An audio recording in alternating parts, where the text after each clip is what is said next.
ஏற்காட்டில் உள்ள சேர்வராயன் மலை தொடர் வழியாக மஞ்சவாடி கணவாய் பகுதியில் திருமணி முத்தாறு உற்பத்தி ஆகிறது. இது ஏற்காடு அடிவாரம், சேலம் மாநகரம் அணைமேடு பாலம், பழைய பேருந்து நிலையம், கந்தம்பட்டி, உத்தமசோழபுரம் வழியாக சென்று நாமக்கல் மாவட்டத்தில் இணைகிறது. இந்த பயணத்தில் பல ஏரிகளை நிரப்பம் செய்து தடுப்பணைகளை கடந்து ஏற்காட்டில் இருந்து சுமார் 120 கிலோமீட்டர் பயணத்திற்கு நாமக்கல் மாவட்டத்தின் நன்சை இடையாறு காவிரியில் கலக்கிறது. இந்த திருமணி முத்தாறானது தன் பயணத்தில் பல தடைகளையும் அசுத்தங்களையும் கடந்து காவிரியில் கலக்கிறது. ஏற்காட்டில் சுத்தமான தண்ணீருடன் தான் தன் பயணத்தை திருமணி முத்தாறு தொடங்குகிறது.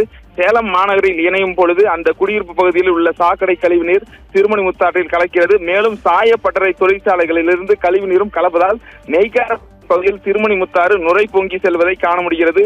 இதனால் பொதுமக்கள் கவலை அடைந்துள்ளனர். மாநகரின் பல்வேறு பகுதிகளில் உள்ள சாலையோர கடை உணவகங்கள் மற்றும் இறைச்சி கழிவுகள், மருத்துவ கழிவுகள், பிளாஸ்டிக் குப்பை கழிவுகள் இந்த ஆற்றில் கொட்டப்படுகிறது. இதனால் திருமணி முத்தாறு கடும் துர்நாற்றம் வீசி வருகிறது. எனவே நோய் பரவும் அபாயமும் உள்ளது.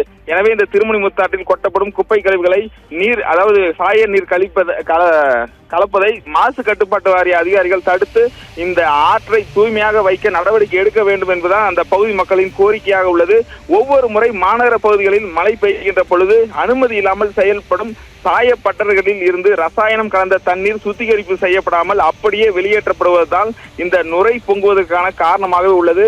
இந்த நுரையானது அருகில் உள்ள விவசாய நிலங்கள், குடியிருப்பு பகுதிகளில் படர்ந்து அவர்கள் மேல் விழுவதால் அதே மாதிரி விவசாயம் சார்ந்த பயிர்களும் பாதிக்கப்படுவதுடன் பொதுமக்களும் பல்வேறு நோய் தொற்றுகளுக்கு ஆளாகி வருகின்றனர். உடனடியாக சேலம் மாவட்ட மாசு கட்டுப்பாட்டு வாரிய அதிகாரிகள் இந்த ரசாயனம் கலந்த தண்ணீரை திருமணி முத்தாற்றில் விடும் சாயப்பட்டறைகள் மீது கண்டறிந்து அவர்கள் மீது கடுமையான நடவடிக்கை எடுக்க வேண்டும். அப்பொழுதுதான் இது போன்ற அவலம் தடுக்க முடியும் என சேலம் மக்களின் கோரிக்கையாக உள்ளது. ஓவியா.